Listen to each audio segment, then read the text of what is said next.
Bismillahirrahmanirrahim. Assalamualaikum warahmatullahi wabarakatuh. Perkenalkan, nama saya Alfihdina, NIM terakhir 197. Di sini saya akan menjelaskan tentang sistem informasi keuangan.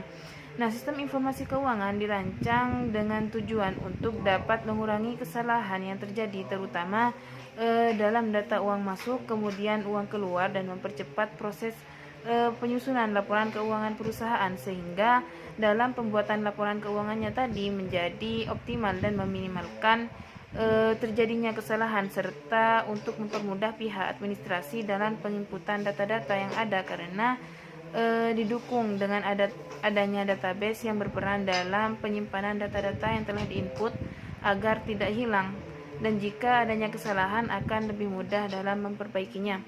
Mungkin hanya ini yang bisa saya sampaikan, selanjutnya akan dilanjutkan oleh rekan saya.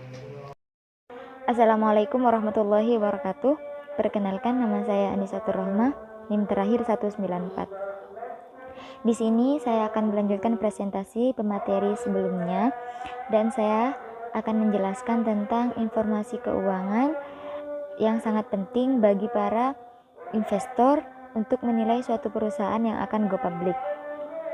Nah, informasi keuangan terdapat di dalam laporan keuangan pada suatu perusahaan. Nah, informasi keuangan terdiri dari rasio-rasio yang berisikan tentang keadaan keuangan perusahaan.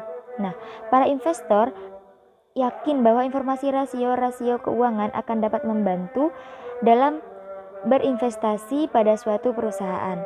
Pada dasarnya, analisis dari rasio digunakan dalam 3 komponen, yaitu yang pertama manajer. Nah, manajer sendiri yaitu penggunaan rasio pada manajer perusahaan yang membantu untuk menganalisis dan memperbaiki operasi perusahaan. Sedangkan yang kedua, analisis kredit. Nah, yang akan membantu untuk menganalisis rasio untuk membantu menentukan kemampuan perusahaan dalam membayar hutang.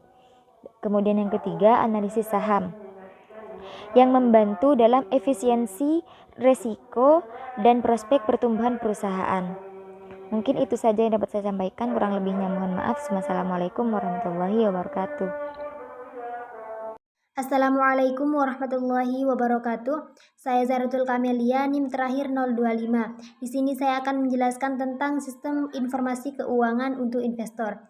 Sistem keuangan informasi untuk investor yang pertama adalah memahami komponen neraca. Yang kedua, memahami laporan keuangan untuk investor terkait laba rugi.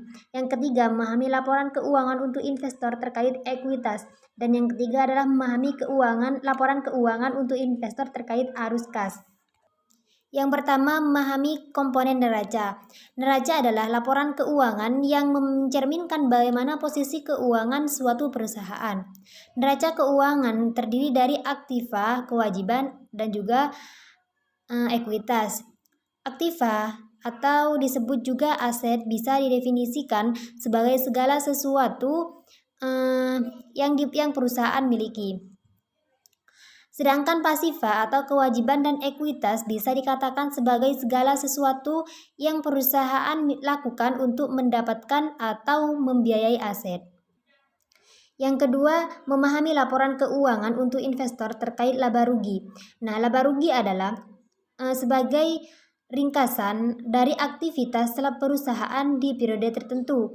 Laporan ini menggambarkan hasil bersih atau laba atau kerugian yang timbul dari semua jenis kegiatan bisnis yang dilakukan oleh perusahaan. Yang ketiga, memahami laporan keuangan untuk investor terkait ekuitas. Secara sederhana, pengertian ekuitas bisa diartikan sebagai sebesarnya hak atau kepentingan pemilik perusahaan pada harta perusahaan. Istilah ekuitas berasal dari kata equity atau equity of ownership, yang berarti kekayaan bersih perusahaan. Sebuah laporan perubahan ekuitas berisi gambaran angka-angka yang menunjukkan perubahan dengan gambaran peningkatan atau juga penurunan dari aktiva bersih. Dan yang keempat adalah memahami laporan keuangan untuk investor terkait arus kas. Laporan ini menggambarkan tentang penerimaan serta pengeluaran kas suatu perusahaan selama periode tertentu. Dari laporan arus kas ini, investor bisa mengetahui apakah perusahaan yang akan didanai cukup atau tidak untuk bisa membagi dividen. Mungkin hanya itu yang dapat saya jelaskan, kurang dan lebihnya saya mohon maaf. Akhirul kalam, assalamualaikum warahmatullahi wabarakatuh.